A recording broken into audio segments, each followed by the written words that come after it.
start. We're having a plebiscite. Are we? Maybe, in principle. In principle.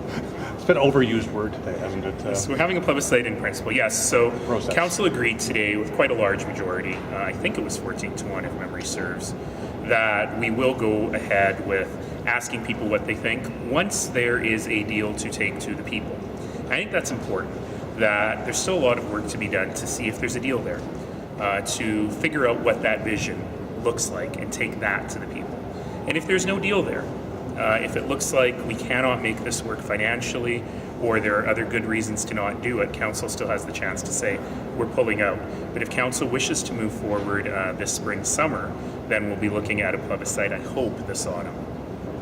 There was a lot of talk about you spoke before how you're not crazy about just a simple yes, no in terms of the language of the question, but it seems like in one form or another, it sounds like that's what it's going to be. Yeah, no, let me clarify. It's not that I've been saying that you can't boil it down to a yes or no question. You certainly can.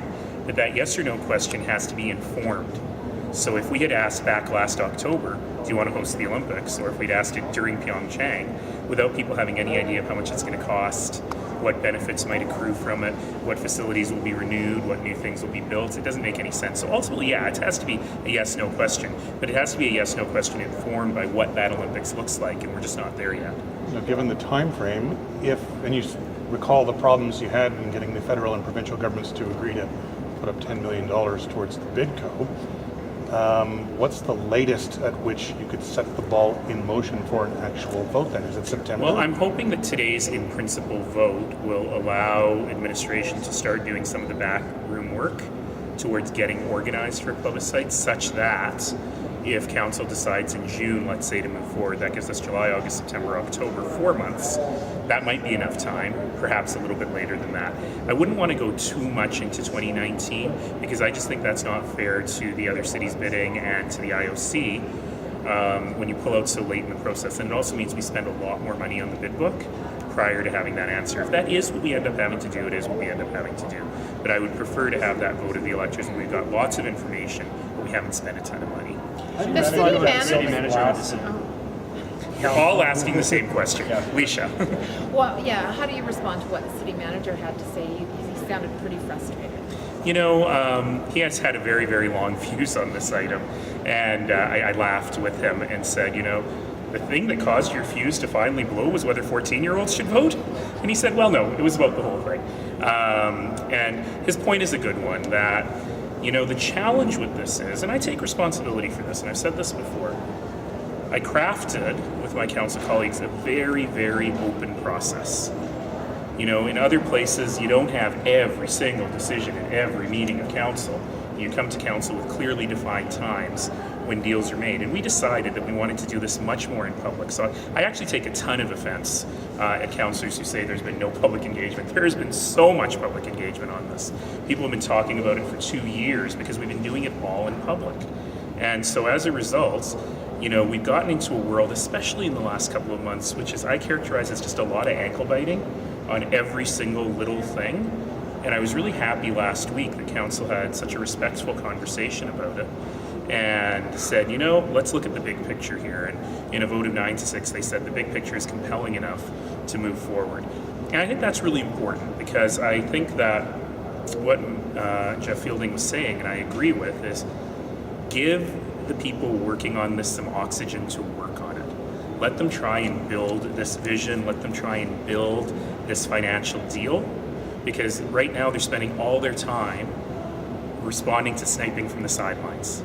And that's no way to actually bring this forward. Mayor, on another matter dealing with sports, so council... I'm excited about the new head coach. On the council... Well, he's from Three Hills, right? From Three Hills, Alberta? On the... place of my youth, yeah. On the Don't tell the Three Hills people. Lucas is going to make this awkward.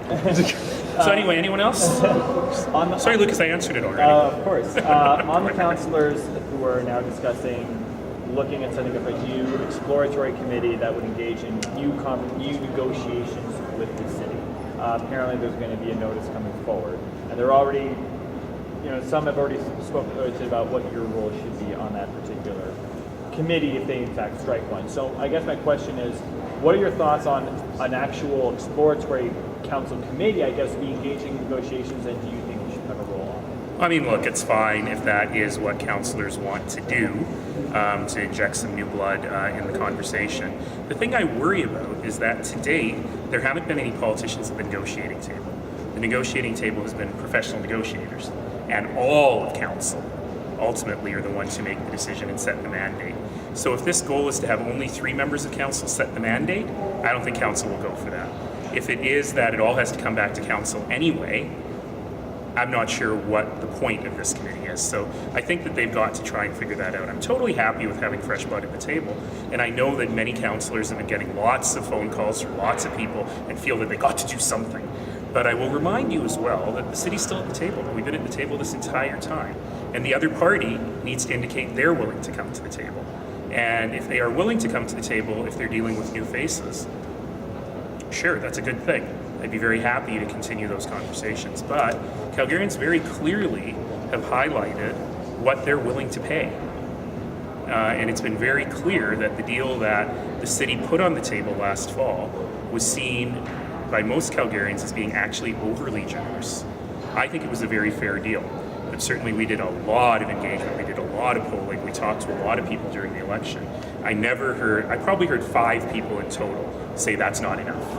And I heard many, many, many people say it's too much, but I trust you. So while the city is open to negotiations, I've said for months and months and months, there are certainly areas that we can play. If people are going into this thinking that they'll somehow get council to agree to pay the whole freight or something like that, I'm not sure how far that's going to go. So it's clear that admin should still take a lead on negotiations. I think so, because they've got the numbers, right? And they've got the big picture. But again, if members of council feel that they can be helpful at the negotiating table, that's a real step out for what we do. We don't send members of council to go negotiate with our labor unions, right? We set a mandate and we send the negotiators to do the work. If they want to give it a go, who am I to say no? I just want to be very, very clear on what the implications are. What is the aware of these discussions, and have you been part of these discussions? Yes and yes. And you asked me a question about my own participation. I didn't answer that. I'm not comfortable being around the negotiating table. I haven't been there at all. But I will remind you that my job is, sometimes councillors seem to forget this, the mayor sits on everything, automatically. And so, as a result, if they need me, I'm happy to participate. What is the process now? Because some people aren't clear. It's not like city councillors are sitting on the negotiating team now. So who's actually telling the negotiating team what to negotiate? Council as a whole. Council as a whole, up until the previous election, had interminable conversations, very clearly setting the mandate of what they were comfortable with. If council wants new faces from administration plus the councillors, we want to see new faces from the Flames. I think that you always have to balance off the experience in the background with the ability to say, look, if the negotiations have stalled out, it may well be a good idea to put people with no history sitting around that table. So, if CSEC wants to start again with new folks, I certainly welcome that.